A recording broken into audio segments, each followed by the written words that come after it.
West Ham taking a moment to enjoy with their fans. Yeah, and to be fair, I think for West Ham, it's not a place where you go and expect points. Do you know what I mean? So I thought Manchester United dominated large portions of the game, but I thought West Ham always posed a threat on the counter-attack. And I thought when Man United made changes, they made 5 of them, I just thought they lost a little bit of rhythm. You know, that's half your team, especially in defensive positions in the midfield. And credit, West Ham, they pounced.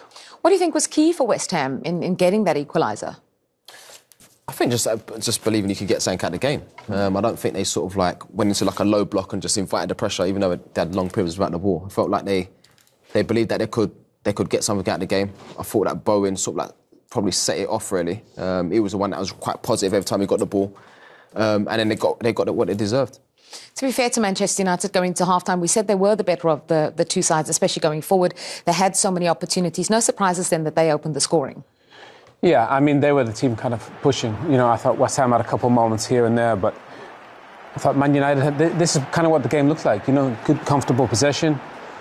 Dalot kind of gets into the box there, and it's a great touch and a great finish. But I think when you see it from this wide angle here, they've got good possession. I think Dalot, when the wing-backs get high, it allows you to get bodies in the box. And I think West Ham, in the end, they just get overloaded. Everybody's man for them. 5v5 and then Dalot just pops in there. That creates the overload. Wan-Bissaka's not sure. Mavropanos is not sure. Everybody's marking man for man, but Dalot's free. And it's just great awareness to just go into the box. And that's why he's free, Jay, because everybody else is marking somebody. And fair play to him, though, Jay. It's a great touch and finish. Yeah, the touch is obviously it's instinctive and that, but even from this angle there, I just don't understand how you can have so much space. The ball goes wide, defend the box. When it goes wide, defend the box. When it's in the box, defend the goal. And for him to get that much time there to touch and finish, if that was me, I'd be thinking, wow, have I got so? Yeah, I bet he can't believe his luck. And the finish, Wan-Bissaka's got to try and block or get a little bit closer. Yeah, he did really have a lot of time and space there, as you mentioned. Just a word for Ahmed, because he kind of starts it, and you'd been talking about Manchester United wing-backs needing to get further up quicker. Yeah, and I thought Ahmed did brilliant kind of... We say when the wing-backs have done really well, they play really high and they get really aggressive, especially against a team like West Ham that only play one up. And if you've got 3 centre-backs, that means Ahmed can get really high. Yeah. And once they double up on him, that means there's space on the other side there. Okay, it takes a deflection.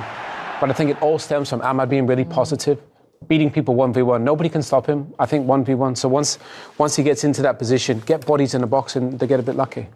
Right, let's look at the goal that does level things up, that makes it 1-1. It came 7 minutes from time for Sangutu Magassa. Here it is then, and you'll talk us through it. Do you know what I have to say? It's an amazing goal, amazing finish. But Bowen does so well, just getting the first contact at the near post. And Magassa, he just dropped to him and he just reacted. But when you see it from a different angle, he has to get it right into the corner. Mazraoui does brilliant, by the way. Yeah, you feel bad for him because he does well with that clearance. Yeah, it does, unbelievable. And obviously, he can't get up, but still, he still has to get it right in the corner by the post and that. And when you see it from this angle, it's like the perfect finish. So many corners now are scored from second phase. Sorry about the first phase. So obviously, because Mazraoui doesn't get a good contact on that, do you need your teammates there, kind of in and around it? Everybody's kind of in the middle, but you probably needed 1 or 2. Once that clearance came out, then they can maybe go and tackle or win that. But Magassa, I mean, what a moment for him. First goal at Old Trafford. I mean, you would have dreamed of that as a young kid. I'm not sure what teams he watched, but I'm sure he would have dreamed of scoring there. And you saw his smile on his face, how happy he was. It was a big moment for him. But I just think they could have defended that a bit better. Yeah, absolutely huge moment for him. We can actually hear now from Sangutu Magassa. We're going to go back to Old Trafford for post-match reactions. He is alongside Jared Bowen. Well, congratulations. I'm sure that was a really hard-fought point. But what was it like to play in today? Yeah, probably how it looked. We always knew it was going to be a difficult game coming here. They come off the back of a really good result away at Palace, and we was on the other hand on the end of a really disappointing result. So we wanted to show a reaction, and I think we showed that. Obviously, going a goal down, then getting back into the game, then nearly even scoring at the end. So, I was proud of the team tonight, the way they fought, the way they run, and got a deserved point, I think. Is that the most pleasing thing? The fact, of course, you went a goal down, but it was the reaction to going the goal down and then getting that all-important equaliser. Yeah, and that's got to be in the Premier League. You can't be too disheartened when you go 1-0 down. There's still a lot of time to play, and we have to believe, and we have that belief. And I think we could see that, and get the goal from a set piece, which are really important for us. Songu got his first goal, so deserves it so much. So I'm really, really happy for him. I can see there's a smile on your face. You got your first goal for the club, and it was a really important one as well. What were your feelings when you saw that ball going into the back of the net? Yes, the feeling is amazing. But we played a good game with the team, all fight for all. And yes, I happy to score my first goal in the Premier League. And this. There was a little bit of change as well, because you were taking all of the corners, but for this one, you had the opportunity. It very nearly went in as well. So in terms of that changes as well, what was sort of the thinking behind that? I don't know, and obviously Andy Irvine came on. He's a left footer as well. I'm always on to Robbo to get me in the box to try and score from corners, and nearly worked an absolute treat. But I think for me, not many people really pick me up in the air. I'm 5'9" or something like that, so I'm not the tallest. But I always fancy myself in the air and made that run, got the flick. Thought I scored. Was gutted when it didn't go in, but then to see Songu there and put the ball into the back of the net, so delighted. And just a word on his performance today as well. No, he's been, I'm sure it's been frustrating for him. He wants to play more, but, in training every single day, he comes in with a smile on his face. His English is getting better, as you just heard then. And he's shown the last 2 games, his quality. He's still young. He's coming to, a new country, new teammates, new league. So for me, for the team, it's good to support him, put our arm around him, help him when he needs to, and he just shows how confident he is and his quality on the pitch. So really happy for him, and I think this is for him as well, no? Yeah, final word from you. Just how important was that point for West Ham? Yes, it's a very good point, important point for the team, for the championship. And yeah, we go to fight. I want to play. I want to give my best for the fans, for the club, for the coach, or my teammate, and I want to continue like that. Well, you are the player of the match, Jared. Please do the honours. Congratulations, brother. Well deserved. Sangutu Magassa with an equalising goal, his first ever goal for West Ham, and what a place to do it at Old Trafford. Interesting to hear from Jared Bowen there saying that people don't really, worry too much when he jumps because of his height. 5'9". He's lucky he's 5'9". Try being 5'6". I should have scored more headers. If I was unmarked. What are you saying? If you were tall, you would score more? 5'6.5", actually. and a half.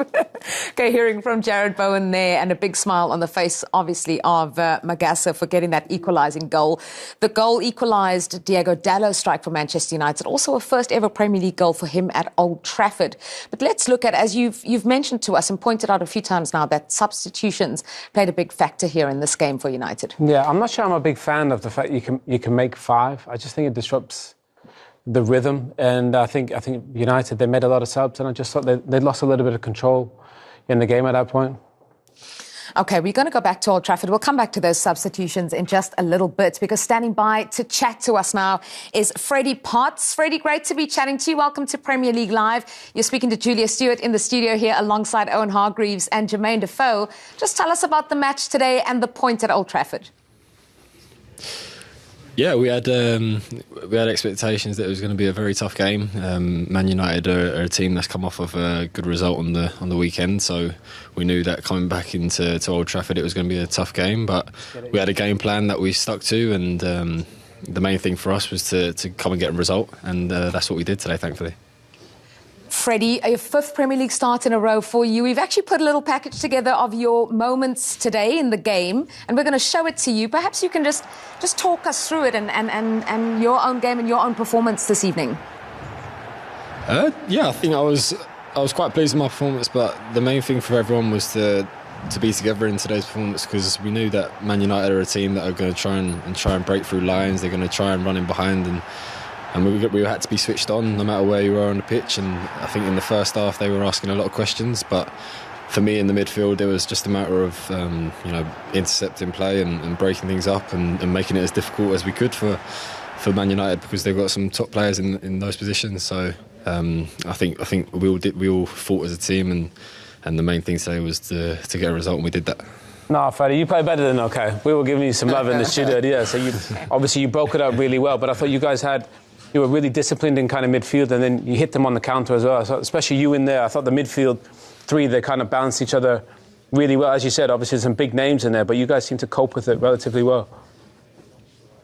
Yeah, well, there's big names, but as a 3, we don't really care who we come up against. We just wanted to give our all for this team, and we showed that today. I think it weren't pretty sometimes, but the second balls and the interceptions and the tackles that we had to make was the most important thing in parts of the game. So our focus was to do that, and thankfully we did. Potsy, it's Jermaine, mate. I actually played with your dad, actually. I've still got the scars on my leg from training. but just on a personal one, mate, how much are you enjoying it? Obviously, a young player, West Ham fan, coming into the team, doing well. How much are you enjoying it? Loving it.